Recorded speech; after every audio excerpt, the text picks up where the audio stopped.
الحمد لله الذي هدانا لهذا وما كنا لنهتدي لولا أن هدانا الله لقد جاءت رسل ربنا بالحق والصلاة والسلام على رسول الثقلين محبوب رب المشرقين والمغربين جد الحسن والحسين مولانا بالقاسم المحمد صلى الله عليه وسلم اللهم صل على محمد وآل محمد. اللهم لعن أول ظالم ظلم محمد وآل محمد وآخر الطاعة على له ذلك. اللهم لعن أصحابتي حاربة الحسين وشايات وبايات وطابات على قبضه اللهم عنهم جميعا. ثم أما بعد فقد بسم الله الرحمن الرحيم قال الله تعالى قل إن كنتم تحبون الله فاتبعوني يحببكم الله ويغفر لكم ذنوبكم والله غفور رحيم. صلوات اللهم صل على محمد وآل محمد. یقیناً جس معصوم کے حرم میں آپ تشریف فرما ہے یہ کریم ابن کریم کی دربار ہے اور یہاں مانگنے سے سوا ملتا ہے، مگر شرط یہ ہے کہ طریقہ جو مانگنے کا بتایا گیا ہے ویسے مانگیں. انہیں بڑے لوگوں سے کیسے سوال کرنا چاہیے، چونکہ اتنا وقت نہیں ہے میرے پاس، ورنہ قرآن پاک میں ایک سورہ ہے جس کا ایک آخری حصہ ہے، اس کے اندر یہ حکم ہے کہ سائل کو جھڑکو نہ، انہیں سوال کرنے والے کو جھڑکو نہ.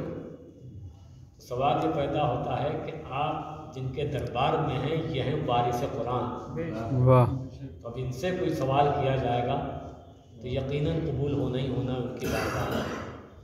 مگر سوال کرنے سے پہلے جو معصوم نے بتایا ہے کہ اگر کوئی تمہیں دعا کرنا ہے، کوئی حاجت تمہاری ہے، تو معصوم نے ایک راستہ بتایا ہے دعا قبول ہونے کا، کہ دعا کیسے قبول ہوگی، اور وہ ہم ایسے نہیں بتائیں گے جب تک ایک صلوات باآواز بلند اللهم صل على محمد وآل محمد. یعنی دعا یقیناً قبول ہوگی، اور نہ ہو تو کوئی آزما کر اس کو دیکھ لے بھائی، مگر پورا دین جو ہے وہ یقین پر ہے. سبحان اللہ. تو معصوم فرماتے ہیں حضرت امام جعفر صادق علیہ السلام اللهم صل على محمد وآل محمد.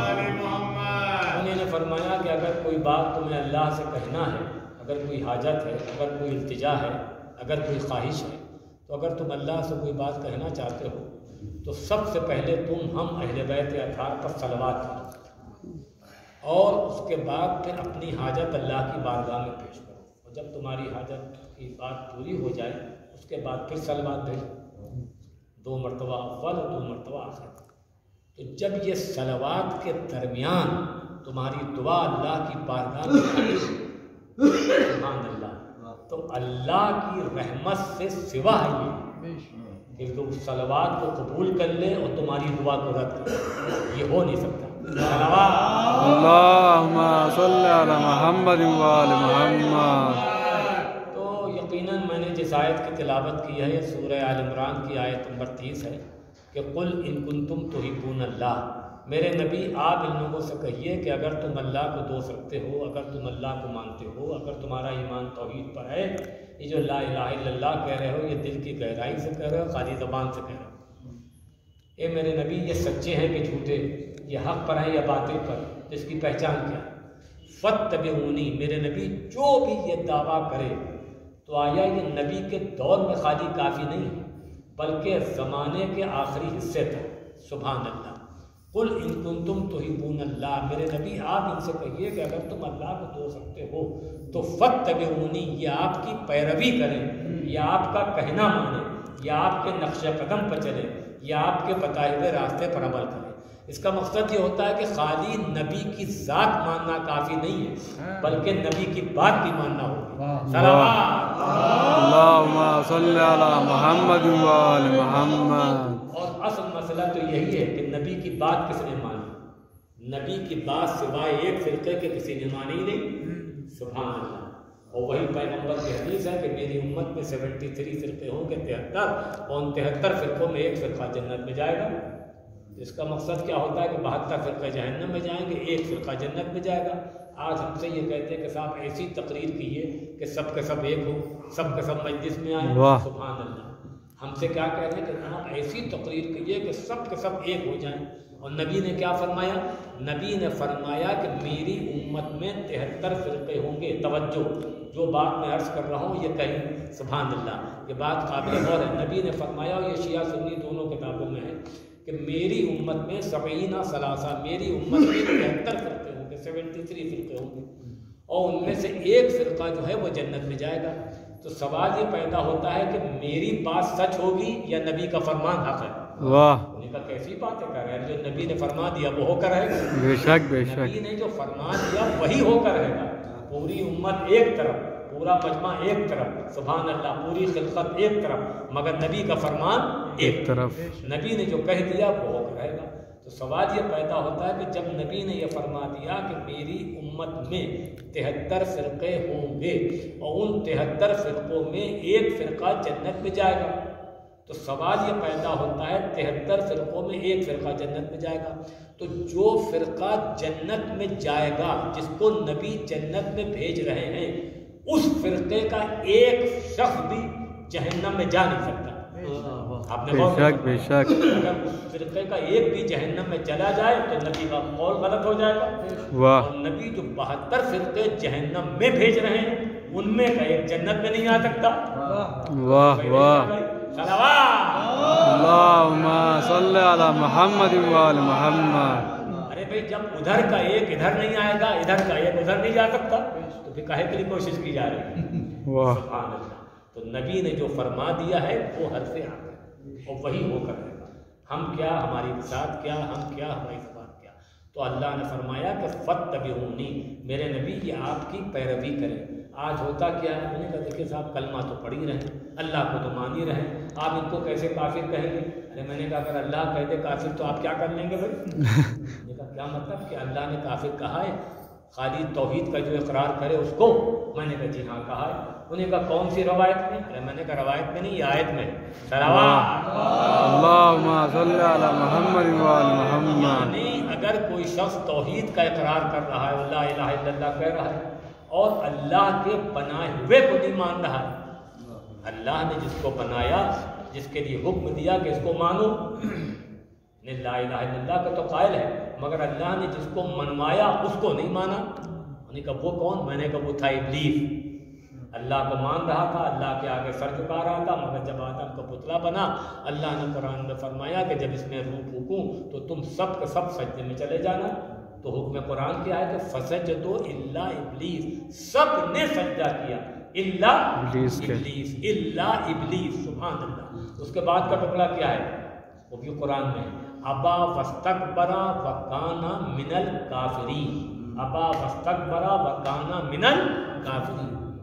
یہ عربی زبان میں کانا جو ہے یہ صیغہ ماضی، یعنی کافر ہو نہیں گیا، وَكَانَ مِنَ الْكَافِرِينَ، وہ تو کافروں میں سے تھا ہی۔ اس کا مطلب یہ ہوتا ہے کہ پرانے کافروں کا کفر اس وقت ظاہر ہوتا ہے کہ جب خلیفۃ اللہ کی خلافت کا اعلان ہوتا ہے۔ اللہم صلی علی محمد وآل محمد۔ تو اس کا مقصد یہ ہوتا ہے کہ خالی اللہ کو ایک ماننے سے کام نہیں چلے گا، اللہ جس کو منوائے اس کو بھی ماننا پڑے۔ تو آیا یہ قانون خالی ابلیس کے لیے تھا کہ تم اگر انکار کرو گے تو تم کافر ہو، یا ابلیس زادوں کے لیے بھی یہی قانون ہے؟ دیکھا کیسی باتیں کر رہے ہیں، جو بھی ابلیس جیسا کام کرے، چاہے نبی کے دور میں چاہے 2021 میں، وہ بچنا وچنا نہیں، اپنا کام بتانا ہے، منوانا نہیں۔ سبحان اللہ۔ جن معصوم کے دربار میں آپ تشریف فرما ہیں، آج شب ولادت باسعادت حضرت امام محمد تقی اللہم صلی علی محمد وآل محمد، اور روز ولادت باسعادت حضرت کے چھوٹے شہزادے حضرت امام علی اصغر علیہ السلام، جناب علی اصغر کی ولادت باسعادت آج ہے۔ اور جناب حضرت علی اصغر جو ہیں یہ ہیں باب الحوائج، تین ہیں باب الحوائج، ایک حضرت عباس، ایک موسیٰ ابن جعفر ہمارے آپ کے ساتھ میں امام، اور ایک حضرت علی اصغر علیہ السلام۔ صلوات اللہم صلی علی محمد وآل محمد۔ اگر کوئی شخص ان تینوں میں سے کسی ایک کا وسیلہ اختیار کرے تو یقیناً اس کی دعا بارگاہ رب العزت میں قبول ہو۔ تو کہنے کا مقصد یہ ہے کہ شہزادے کی جو عظمت اور جو مرتبہ ہے، آپ کو یہ معلوم ہونا چاہیے ہے کہ حضرت علی اصغر کا جو مرتبہ دنیا کیا سمجھ پائے گی کہ ان کی عظمت کیا ہے، آپ کو معلوم ہے؟ یعنی جتنے بھی شہیدان کربلا ہیں، آپ یہ بات قابل غور ہے، یہ اصل میں چونکہ بات اس لیے عرض کر رہے ہیں کہ سارے شہیدوں کا خون ایک طرف، مگر حضرت علی اصغر کا ایک قطرہ ایک طرف۔ پوری تاریخ آپ کربلا کی پڑھی، زمین نے فریاد کب کی امام حسین سے کہ فرزند رسول ان کا خون ہم نہیں برداشت کرتے، تو کتنا وزنی ہوگا وہ خون۔ صلوات اللہم صلی علی محمد و آل محمد۔ اب آئیے ہمارے آپ کے حضرت امام محمد تقی علیہ السلام، اللہم صلی علی محمد و آل محمد، جن کی آج شب ولادت باسعادت، کل ہے روز ولادت باسعادت۔ دیکھیے مسئلہ یہ ہے کہ حضرت کریم ابن کریم ہے۔ اب رہی بات علم کی، آدمی کی دماغ کے رگے پھٹ جائے مگر اہل بیت کے علم کا اندازہ کوئی نہیں کر سکتا، سبحان اللہ۔ اور سوائے ان کے کوئی عالم ہے ہی نہیں، 5، 12، 72، 14، اس کے علاوہ کوئی عالم ہی نہیں ہے۔ انہوں نے کہا یہ آپ کیسے کہہ رہے ہیں؟ انہوں نے کہا آپ نے دیکھا نہیں، یہ جو ہیں یہ آئی کے اسپیشلسٹ ہیں، یہ ہارٹ کے اسپیشلسٹ ہیں، کیا یہ عالم نہیں ہے؟ قطعی نہیں۔ ہوتا کیا ہے، اس کی دلیل کیا ہے؟ ایک آدمی نے ہائی اسکول پاس کیا تو کیا عالم ہوا وہ؟ ابھی وہ انٹر کا جاہل ہے۔ ایک آدمی نے انٹر پاس کیا، ابھی وہ بی اے کا جاہل ہے۔ ایک آدمی نے بی اے پاس کیا، ابھی وہ ایم اے کا جاہل ہے۔ اس کا مقصد کیا ہوتا ہے کہ جو جتنا پڑھتا جائے گا وہ اپنی اتنی جہالت کو دور کرتا جائے گا۔ واہ، عالم تو نہیں ہو سکتا، عالم سوائے 5، 12، 72، 14 کے علاوہ کوئی ہے ہی نہیں۔ صلوات اللہم صلی علی محمد و آل محمد۔ اب رہی بات 73 حروف ہیں اسم اعظم کے، کتنے ہیں؟ 73 حروف اسم اعظم، 73 حروف ہیں اسم اعظم کے، اور جس میں سے ایک حرف کا علم کس کو دیا گیا تھا؟ جناب آصف بن برقیہ، جو جناب سلیمان پیغمبر کے وزیر تھے، ان کے پاس ایک حرف کا علم تھا، اور 72 علوم کا علم جو ہے، 72 حروف کا علم جو ہے، 72 حروف کا علم جو ہے وہ محمد و آل محمد کے پاس ہے، اور اس میں سے ایک حرف کا علم جو تھا وہ جناب آصف بن برقیہ کے پاس تھا۔ اور آصف بن برقیہ نے کیا کیا کہ پلک جھپکنے سے پہلے تخت بلقیس منگا لیا، اور تخت بلقیس کہاں تھا اور سلیمان کا دربار کہاں تھا؟ تو تاریخ میں لکھا ہے کہ 2 مہینے تک تیز رفتار گھوڑا اگر چلے، سبحان اللہ، 2 مہینے تک تیز رفتار گھوڑا اگر چلے تو اس کے بعد جو ہے وہاں پر پہنچے گا۔ تو کہنے کا مقصد یہ ہے کہ تخت بلقیس انہیں نے پلک جھپکنے سے پہلے منگا لیا۔ اب سوال یہ پیدا ہوتا ہے تخت بلقیس جو منگایا ہے پلک جھپکنے سے پہلے، ان کے پاس 72 حروف میں سے ایک حرف کا علم تھا، سبحان اللہ، ایک حرف کا علم تھا۔ اب رہی بات، یہ بات قابل غور ہے کہ ایک حرف کا علم تھا، تو کمال تو یہ ہے کہ جناب آصف بن برقیہ کے لیے ہے کہ ان کو کتاب میں سے تھوڑا سا علم دیا گیا۔ کہ کتاب میں سے علم دینا اور ہے اور کتاب کا علم ہونا اور۔ واہ واہ، بے شک۔ تو کمال تو یہ ہے کہ جو پلک جھپکنے سے پہلے تخت بلقیس منگا لے، اس کو لوگ ماننے پر تیار ہیں۔ ہم نے یہ کہا کہ سرکار امیر المومنین علی ابن ابی طالب اللہم صلی علی محمد و آل محمد، ایک رکعت سے دوسرے رکعت کے درمیان قرآن کو ختم کر دیا۔ واہ واہ، ٹک کر رہے ہیں، اس پر حیران ہو رہے ہیں، پریشان ہو رہے ہیں کہ صاحب ایک رکعت سے دوسرے رکعت کے درمیان قرآن کو کیسے ختم کر دیا۔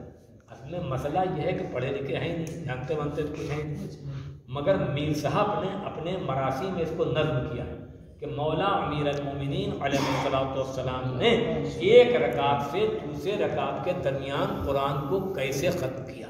توجہ، میر حدیث نے کیا فرمایا کہ ایک رکعت سے دوسرے رکعت کے درمیان قرآن کو کیسے ختم کیا۔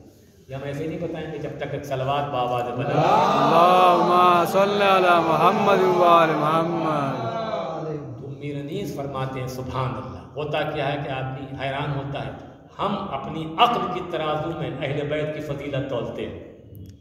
اگر دنیا یہ سمجھے کہ ہم قرآن کی ترازو میں لے کر آئیں، قرآن بتائے گا کہ اہل بیت کیا ہیں، اہل بیت بتائیں گے کہ قرآن کیا ہے، ہمارے پاس تو ناقص عقل ہے۔ ہم سمجھ جتنے بھی لوگ ہیں دنیا میں ان سب کے پاس عقل ناقص ہے، تو کامل عقل والے کو ہم کیسے سمجھ سکتے ہیں؟ ہمارے پاس تو ناقص ہے۔ تو انہوں نے کہا صاحب مولا امیر المومنین نے ایک رکعت سے دوسرے رکعت کے درمیان قرآن کو کیسے ختم کیا؟ تو میر انیس فرماتے ہیں کہ تھے حافظ کلام خدا شاہ ذوالفقار، لکھا ہے ہونے لگتے تھے دلدل پر جب سوار، پھر کہتے ہیں کہ دے کر رکاب میں قدم پاک کو قرار، قرآن شروع کرتا تھا وہ شیر کردگار۔ واہ واہ۔ پھر فرماتے ہیں کس کا بغیر مصحف ناطق یہ کام تھا، پہنچا ادھر جو پاؤں تو قرآن تمام تھا۔ اللہم صلی علی محمد و آل محمد۔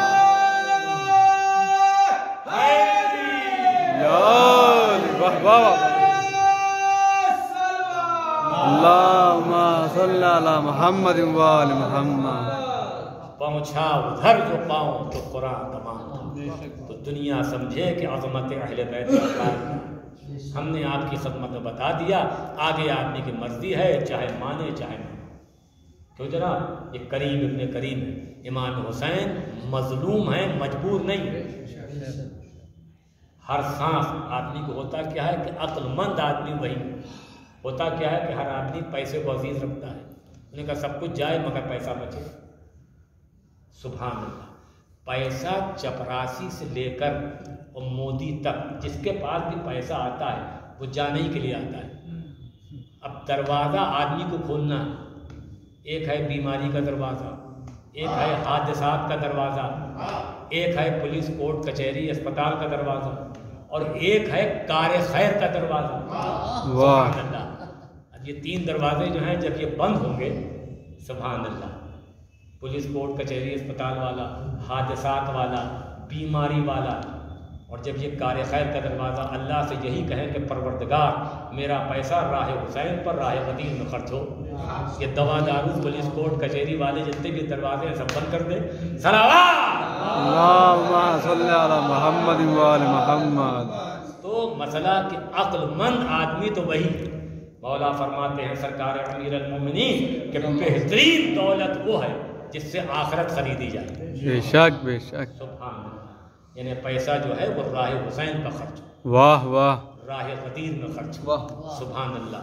اور اسلام میں اس کے علاوہ ہی کہ اسلام میں دو ہی چیزیں ہیں، ایک غدیر دوسرے کربلا۔ تو ہمارے آپ کے جو نویں امام ہیں جن کی آج شب صلی علی محمد و آل محمد، بس ایک واقعہ حضرت کا، اس کے بعد بات کو تمام کروں۔ بادشاہ کا دربار آراستہ ہے اور اس نے ہمارے آپ کے نویں امام کو بلایا، اور سارا کا سارا مولوی بغداد کا جو بکا ہوا مولوی تھا، سبحان اللہ، وہ سب کے سب بیٹھے ہوئے تھے اپنے بھائی۔ تو اس میں ایک ایسا بھی تھا جس کا نام تھا یحییٰ بن اقسم، اور جب حضرت تشریف لائے تو سارا کا سارا مجمع اٹھ گیا، اور بادشاہ نے اپنے پہلو میں جگہ دی۔ یہ تو امام کا کرم ہے کہ وہاں تشریف فرما ہوئے، ورنہ وہ جگہ ان کے لائق تھوڑی تھی۔ سبحان اللہ۔ چنانچہ اس کے بعد اور اسی بادشاہ کا جو رشتہ دار تھا، جو رشتہ دار تھے وہ جناب بہلول، جن کو نام نامی اسم گرامی سے آج بھی ان کا روضہ جو ہے وہ بغداد میں ہے، جناب بہلول کا۔ تو جناب بہلول کے لیے ایک واقعہ پہلے آپ کے سامنے عرض کر دیں کہ جب وہ تشریف لائے اور لانے کے بعد انہیں نے کیا دیکھا کہ بادشاہ کی کرسی خالی ہے اور سیدھے جا کر وہیں تشریف فرما ہو گئے، بادشاہ کی کرسی پر سیدھے جا کر بیٹھ گئے۔ تو جب بادشاہ کی کرسی پہ جا کر بیٹھے تو بادشاہ کے سپاہیوں نے کیا کیا کہ جناب بہلول کو کھینچا، اور کھینچنے کے بعد نیچے لائے اور ان کی پٹائی شروع کر دی۔ تھوڑی دیر کے بعد بادشاہ خود آیا، سبحان اللہ۔ جب بادشاہ آیا تو اس نے کہا کہ پہلوان کیوں رو رہے ہو؟ کہا کہ تمہارے سپاہیوں نے پیٹا ہے، تمہارے سپاہیوں نے پیٹا۔ تو کہا کیوں پیٹا بھائی؟ کہا کہ بھائی ایسا ہے کہ یہ آپ کی کرسی پہ جا کر بیٹھ گئے تھے، میں نے ان سے پہلے کہا مگر یہ مانے نہیں، جب نہیں مانے تو میں نے ان کو کھینچ کر اتارا، اس کے بعد ایک ہاتھ ان کے مار دیا۔ تو بادشاہ نے پوچھا کہ پہلوان کیا چوٹ بہت آئی ہے تمہارے، بہت بےتاب ہو رہا ہو، بہت رو رہے ہو؟ پہلوان نے جو جواب دیا، یہ امام کے چاہنے والے تھے، سبحان اللہ، تو پہلوان نے کہا کہ بادشاہ میں اپنے لیے تھوڑی رو رہا ہوں، میں تو تیرے واسطے رو رہا ہوں۔ واہ، نے کہا ہے پیتا ہے تم کو، رو رہے ہو تو میرے واسطے؟ کہا کہ ہاں۔ کہا کہ یہ بتا کہ میں تیری کرسی پر تھوڑی دیر کے لیے بیٹھ گیا تو تیرے ماننے والوں نے میرا یہ حشر کیا، اور تو آل محمد کی جگہ پر بیٹھا ہے، واہ واہ، کتنا ماریں گے؟ واہ واہ، صلی علی محمد و آل محمد، واہ واہ۔ چنانچہ اس کے بعد دربار آراستہ تھا، سارا کا سارا مولوی جو بکا ہوا مولوی تھا وہ سب کا سب وہاں بیٹھا، اس میں یحییٰ بن اقسم جس کو سارے مولویوں نے چنا، سب سے بڈھا بزرگ تھا، اس کو لے کر اور کہا کہ یہ امام سے کچھ پوچھے گا۔ تو آیا اور آنے کے بعد اس نے کہا کہ ابھی تو بڑے کمسین ہیں، ارے قرآن پڑھا ہوتا تو یہ بھی نہ کہتا وہ کہ بڑے کمسین ہیں۔ میں نے کہا صاحب قرآن میں اس کا جواب ہے؟ میں نے کہا جی ہاں، جس وقت جناب مریم سے پوچھا گیا بتائیے کہ بچہ کہاں سے لے کر آئی، سوال کیا تھا مریم سے، جواب دیا عیسیٰ نے، تو وہ تو نویں امام سے بھی کم دن تھے جناب عیسیٰ، 2 ہی 3 دن کے تھے۔ چنانچہ اس کے بعد اس نے کہا جو 9 سال کے ہیں بھی۔ اس کے بعد یحییٰ بن اقسم ملعون نے کہا فرزند رسول آپ مجھ سے کچھ پوچھیں گے یا میں کچھ آپ سے پوچھوں؟ تو ہمارے آپ کے نویں امام نے فرمایا وہی جو دادا فرمایا کرتے تھے کہ سلونی سلونی، جو چاہے تو مجھ سے پوچھ۔ چنانچہ اس نے پوچھا، حضرت سے سوال کیا ہمارے آپ کے نویں امام سے کہ یہ بتائیے کہ اگر حالت احرام میں کوئی شکار کر دے تو اس کا کیا کفارہ ہے؟ تو امام نے فرمایا کہ تیرا سوال ہی ادھورا ہے، یہ بتا کہ شکار کرنے والا مرد تھا یا عورت، شکار چرند کا تھا یا پرند کا، شکار دن میں کیا یا رات میں، شکار پہلی بار کیا تھا یا دوبارہ، شکار کرنے کے بعد نادم ہے یا اکڑا ہوا ہے۔ صلوات اللہم صلی علی محمد و آل محمد۔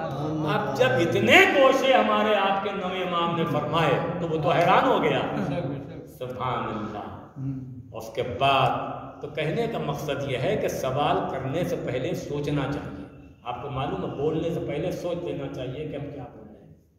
تو بس چلتے ہیں، اور چلنے کے بعد میں نے بات کو تمام کیا تو کہ شورائے کرام آ چکے ہیں، اور چونکہ حق تو یہی ہے کہ اہل بیت اطہار طیبین و طاہرین کا حق ہم سے بیان نہیں ہو سکتا، بے شک یہی حق ہے۔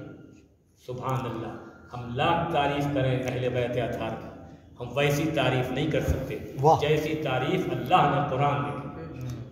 ہم لاکھ اللہ کی تعریف کریں، ہم ویسی تعریف نہیں کر سکتے اللہ کی جیسی تعریف سرکار امیر المومنین نے پہلے خطبے میں نہج البلاغہ میں فرمائی اللہ کی۔ سبحان اللہ۔ حق تو یہ ہے، بس میں نے بات کو تمام کیا۔ دیکھیے ہوتا کیا ہے کہ اہل بیت اطہار طیبین و طاہرین علیہ السلام یہ پاک و پاکیزہ طیب و طاہر، کون ہے؟ پاک و پاکیزہ طیب و طاہر، رزق ان سے دور ہے۔ آج جو لوگ ہم سے کہتے ہیں کہ دیکھیے صاحب وہ اہل بیت کی ولا کے قائل نہیں ہیں، ارے وہ کیسے قائل ہو سکتے ہیں؟ چونکہ یعنی اہل بیت سے نجاست دور رہی ہے، اگر خاندان پاک نہیں ہے، فکر پاک نہیں ہے تو ان کے قریب آ نہیں سکتا۔ سبحان اللہ، جب خون پاک ہوگا تبھی تو آئے گا۔ بس ایک آخری اہل بیت اطہار کے لیے، سبحان اللہ، جناب ابراہیم کے لیے اللہ نے فرمایا، سبحان اللہ کیا بات فرمائی، جناب ابراہیم کے لیے اللہ نے فرمایا کہ ابراہیم میرے ایسے سچے ہیں جیسا کہ قرآن۔ آپ نے غور نہیں فرمایا، ابراہیم میرے ایسے سچے ہیں جیسا کہ قرآن، ابراہیم میرے ایسے سچے ہیں جیسا کہ قرآن۔ سبحان اللہ۔ اس کے بعد قدرت نے بات کو پلٹا کہ اہل بیت میرے ایسے سچے ہیں، وہ قرآن میرا ایسا سچا ہے، قرآن میرا ایسا سچا ہے جیسے کہ اہل بیت۔ واہ صلوات اللہم صلی علی محمد وآل محمد. ابراہیم کے لیے فرمایا کہ ابراہیم میرے ایسے سچے ہیں جیسا کہ قرآن. پھر فرمایا کہ قرآن میرا ایسا سچا ہے جیسے کہ اہل بیت. واہ سبحان اللہ. سچائیاں نثار علی کی زبان پر، جو آ گیا زبان پر قرآن بن گیا. آہا یہ واہ ماہر میاں کا کلام ہے. سبحان اللہ. یہ سال ثواب ان کے لیے. تو چلتے ہیں اور چلنے کے بعد وارث قدیر حضرت ولی اصل علیہ السلام کی خدمت میں ان کے جد کی ولادت بعصادت کی مبارکباد پیش کرتے ہیں اور یہ دعا کرتے ہیں جتنے بھی مومنین یہاں پر تشریف فرما ہوں. اے میرے مالک تجھ کو واسطہ ہے تیرے حق و تیری عزت کہ ہم سب لوگوں کو مظلوم کربلا کی زیارت کا شرف. آمین. پروردگار تجھ کو واسطہ ہے تیرے حق اور تیری عزت جتنے لوگ بھی یہاں پر آئے ہوں ہم سماعت میرے مالک ان تمام لوگوں کو پولیس کورٹ کچہری اسپتال تھانہ ان تمام چیزوں سے حفاظت. آمین. پروردگار تجھ کو واسطہ ہے تیرے حق اور تیری عزت کا. آج کی رات داعش والوں کے لیے آخری رات ہے. پروردگار سعودی عرب کی حکومت نیست و نابود. آمین. میرے مالک تجھ کو واسطہ ہے تیرے حق اور تیری عزت کا. جو لوگ روز عید غدیر خوشیاں مناتے ہوں ان کو کوئی غم نہ دینا سوائے خیر. آمین. جلد سے جلد وارث غدیر حضرت ولی اصل امام زمانہ علیہ السلام